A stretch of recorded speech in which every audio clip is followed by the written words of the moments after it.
నాగరాజు గారు వేసుకోండి. Hi friends, ఎలా ఉన్నారు? నేను మీ హేమంత్. ఈరోజు మనం సీక్రెట్ గేమ్స్ సీజన్ 1 ఫైనల్ ఎపిసోడ్ని ఎక్స్ప్లెయిన్ చేసుకుందాం. ఇంకా మీలో ఎవరైనా లాస్ట్ వీడియోస్ని చూడకపోయింటే ఆ వీడియోస్ చూసి ఈ వీడియో చూడండి. మీరు మా వీడియోస్ని మిస్ కాకూడదు అనుకుంటే మా ఛానల్ని ఇప్పుడే సబ్స్క్రైబ్ చేసుకోండి. సో ఇంకా ఏమాత్రం ఆలస్యం చేయకుండా వీడియోలోకి వెళ్ళిపోదాం.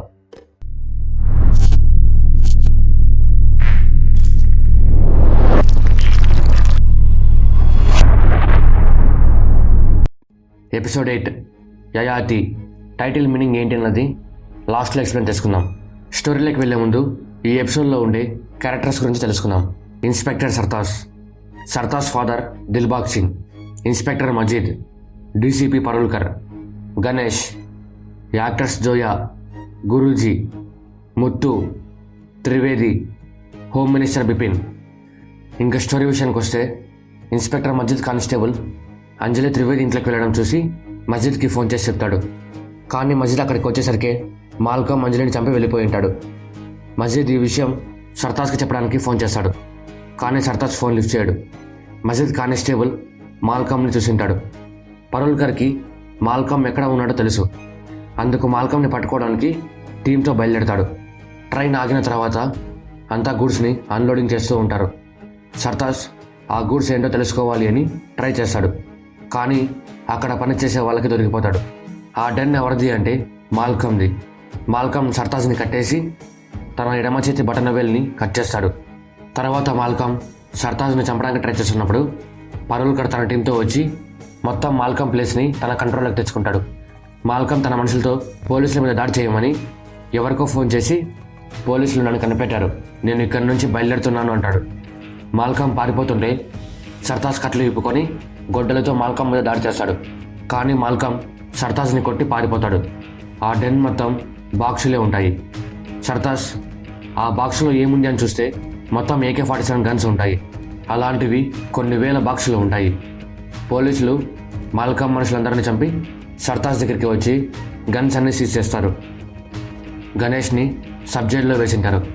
అన్నం తినడం, దెబ్బలు తినడం, పడుకోవడం, రోజు తన పని ఇదే. పరుల్కర్ మాత్రం గణేష్ని రోజు చితకొడుతూ ఉంటాడు. దిల్బాగ్ సింగ్ అదంతా చూస్తున్నా కూడా ఏం మాట్లాడకుండా సైలెంట్గా ఉంటాడు.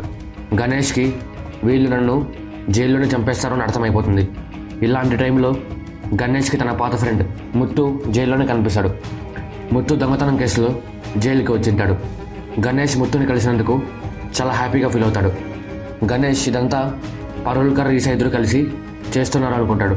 కానీ ఇదంతా చేస్తోంది త్రివేది, బిపిన్, పరుల్కర్. బంటి గణేష్ బెయిల్ కోసం చాలా ట్రై చేస్తూ ఉంటాడు. కానీ బెయిల్ దొరకదు. బంటి గణేష్ కోసం జైల్లోకి ఒక ప్రాస్టిట్యూట్ని పంపిస్తాడు. తను ఎవరు అంటే జోయా. అప్పటికి తన పేరు రోజీ. గణేష్ ఈసా మీద కోపంతో ఉంటాడు. అందుకు ముత్తుతో కలిసి జైల్లో ఉన్న ఈసా మనుషుల మీద దాడి చేస్తాడు. దానికి పరుల్కర్ గణేష్ని ఐసోలేషన్ సెల్లో బంధిస్తాడు. పరుల్కర్ గణేష్ని ఐసోలేషన్ సెల్లో బంధించిన తర్వాత 25 రోజులు అన్నం పెట్టాడు. కనీసం నీళ్లు కూడా ఇవ్వడు. గణేష్ ఎంత నరకం చూస్తాడంటే తన చావు కోసం తనే ఎదురు చూసేంత. డే 14 సర్తాజ్ హాస్పిటల్లో కోలుకున్న తర్వాత అంజలికి నివాళులు అర్పిస్తాడు.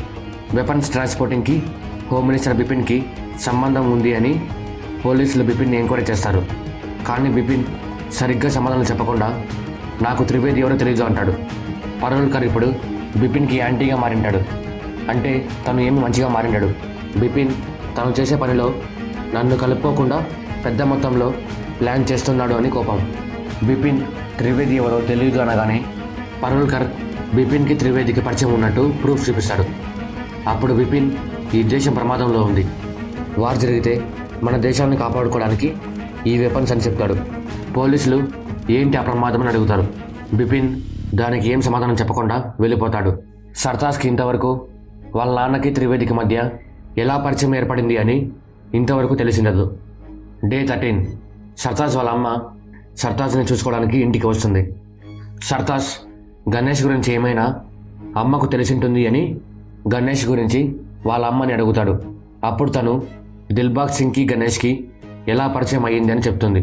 పరుల్కర్ గణేష్ని ఐసోలేషన్ సెల్లో బంధించిన తర్వాత దిల్బాగ్ సింగ్ గణేష్లో ఒక రౌడీని చూడకుండా మనిషినే చూసింటాడు.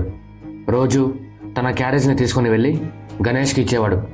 అలా గణేష్కి దిల్బాగ్ సింగ్ మీద మంచి అభిప్రాయం ఏర్పడుతుంది. సర్తాజ్ వాళ్ళ అమ్మ ఎప్పుడు గురూజీ ప్రవచనాలు వింటూ ఉంటుంది. సర్తాజ్ కూడా వాళ్ళ అమ్మతో పాటు ఆ ప్రోగ్రామ్ని చూస్తాడు. గురూజీ ప్రోగ్రాంలో అహం బ్రహ్మాస్మి అనుకోండి, అప్పుడు మీరే బ్రహ్మ అంటాడు. సేమ్ ఇదే మాటలే గణేష్ ఫస్ట్ ఎపిసోడ్లో సర్తాజ్ సార్ వింటాడు. గురూజీ మండల్ గురించి ఎక్స్ప్లెయిన్ చేస్తాడు. ఆ సింబల్ యూనివర్స్ని చూపిస్తుంది. సర్తాజ్ ఆ సింబల్ని తను వెళ్ళిన ప్రతి చోట చూసింటాడు. అలాంటి సింబల్ గణేష్ చనిపోయిన చోట కూడా ఉంటుంది. సర్తాజ్ అక్కడికి బయలుదేరతాడు. గణేష్ జైల్లో ఉన్నప్పుడు దిల్బాగ్ సింగ్కి ఒక ఫోన్ వస్తుంది. దిల్బాగ్ సింగ్ ఆ ఫోన్ని గణేష్కి ఇస్తాడు. ఫోన్లో మాట్లాడేది త్రివేది. త్రివేది గురూజీకి ఫోన్ ఇచ్చి గణేష్తో మాట్లాడమంటాడు. గురూజీ గణేష్తో మాట్లాడుతూ నువ్వు ఎక్కువగా భయపడిన సిచ్యువేషన్ని గుర్తు తెచ్చుకో, అప్పుడు నీకు ఈ కష్టం చిన్నదైపోతుంది అంటాడు. గణేష్ తన భయాన్ని గుర్తు తెచ్చుకుంటాడు. అది ఏమి అంటే, చిన్నప్పుడు గణేష్ తన తల్లి వేసి అని తెలియగానే భయంతో వాళ్ళ అమ్మని తనే చంపేసింటాడు. కానీ వాళ్ళ నాన్న ఆ శిక్షని తన మీద వేసుకొని జైలుకి వెళ్ళింటాడు. గణేష్ ఈ బాధని గురూజీతో చెప్తూ చాలా బాధపడతాడు. గురూజీ గణేష్తో నువ్వు బతుకుతావు, నీ పాపాలన్నీ ఈ రోజుతో అంతమైపోతాయని చెప్పి ఫోన్ కట్ చేస్తాడు. తర్వాత కొన్ని రోజులకి పరోల్కర్ గణేష్ని ఐసోలేషన్ సెల్ నుంచి బయటికి తీస్తాడు. గణేష్ బయటికి రాగానే ఈశా మనుషులు 40 మంది గణేష్ని చంపడానికి రెడీగా ఉంటారు. 40 మంది గణేష్ మీదకి విరుచుకుపడతారు. ముత్తు కొంతమందిని ఆపుతాడు. ఇంతలో నల్ల డ్రెస్ వేసుకున్న కొంతమంది వచ్చి ఈశా మనుషుల్ని కొట్టి గణేష్ని జైలు నుంచి బయటికి పిలుచుకొని వెళ్తారు. గణేష్ గురూజీ చెప్పిన మాటలు నిజం అయ్యాయి అని నమ్ముతాడు. గురూజీనే గణేష్ థర్డ్ ఫాదర్. దిల్బాగ్ సింగే గురూజీ ఫోన్ని గణేష్కి ఇచ్చి ఇద్దరికి పరిచయం చేసింటాడు. సర్తాజ్ గణేష్ చనిపోయిన చోటుకి వెళ్ళి ఆ సింబల్ని ఓపెన్ చేస్తాడు. లోపల పెద్ద సెటప్పే ఉంటుంది. Air filters, gas filters, food, water మొత్తం అన్నీ ఉంటాయి. త్రివేది కూడా అక్కడే ఉంటాడు. గణేష్ త్రివేదిని కట్టేయడం వల్ల త్రివేది ఫుడ్ తినలేక చనిపోయి ఉంటాడు. సర్తాజ్కి ఆ రూమ్ చూస్తున్నట్టే 25 డేస్ వార్నింగ్ గురించి తెలిసిపోతుంది. 25 డేస్లో ఏం జరగబోతుంది అంటే న్యూక్లియర్ బాంబ్ అటాక్ నాగసాకిలో జరిగినట్టు. గణేష్ చనిపోయినా కూడా తన మాటని నిలబెట్టుకుంటాడు. ఎలా అంటే గణేష్ త్రివేదికి ఏం కానివ్వను అని సర్తాజ్తో చెప్పింటాడు. న్యూక్లియర్ అటాక్ జరిగినా కూడా త్రివేది ఉన్న రూమ్కి చిన్న ఎఫెక్ట్ కూడా కాకుండా గణేష్ రూమ్ని సెటప్ చేసింటాడు. ఇక్కడ సీజన్ 1 ఎండ్ అవుతుంది. ఈ సీజన్ అయిపోయేసరికి మనం కొన్ని క్వశ్చన్స్కి ఆన్సర్స్ తెలుసుకున్నాం. అవి ఏమి అంటే 25 డేస్ వార్నింగ్ గురించి, గణేష్ థర్డ్ ఫాదర్ గురించి, గణేష్కి దిల్బాగ్ సింగ్కి ఎలా పరిచయం అయ్యింది అని, గణేష్కి తన థర్డ్ ఫాదర్కి ఎలా పరిచయం అయ్యింది అని. సర్తాజ్కి గణేష్కి వాళ్ళ నాన్నకి జరిగిన పరిచయం గురించి తెలుసు, కానీ గురూజీకి గణేష్కి పరిచయం ఎలా అయింది అని తెలీదు. కానీ సర్తాజ్కి గురూజీని గణేష్ థర్డ్ ఫాదర్ అని తెలిసింటుంది. ఇప్పుడు మనం ఎపిసోడ్ 8 టైటిల్ మీనింగ్ ఏంటి అన్నది చూద్దాం. యాయాతి. ఆయన పాండవుల పూర్వీక రాజు. యాయాతి తన తండ్రి మాటలు వినకపోయేసరికి తన తండ్రి యాయాతిని శపిస్తాడు. శాపం ఏంటి అంటే యాయాతి ఎప్పుడు ముసలివాడిగానే ఉంటాడు. యాయాతి ఆ శాపం నుంచి బయటపడాలి అంటే తను ఆ శాపాన్ని తన కుమారుల్లో ఒకరికి ఇవ్వాలి. అది కూడా తన కుమారులు అంగీకరిస్తేనే. యాయాతి చిన్న కుమారుడు ఈ శాపాన్ని తీసుకోవడానికి ఒప్పుకుంటాడు. ఈ ఎపిసోడ్లో తండ్రి కొడుకు సంబంధం గణేష్ జీవితానికి సరిగ్గా సరిపోతుంది. తనకి 3 తండ్రులు, అందులో 3వ తను చాలా ముఖ్యం. ఈ చివరి ఎపిసోడ్లో చివరికి గురూజీ గణేష్ల మధ్య పరిచయం ఏర్పడుతుంది. మరి 13 రోజుల్లో న్యూక్లియర్ అటాక్ ఎలా జరగబోతోంది? అసలు న్యూక్లియర్ అటాక్ ప్లాన్ ఎప్పుడు స్టార్ట్ అయ్యింది? గణేష్ని సేవ్ చేసింది ఎవరు, ఎందుకు? అసలు ఈ మొత్తం నాటక రంగాన్ని నడిపిస్తోంది ఎవరు? మాల్కమ్ ఏమయ్యాడు?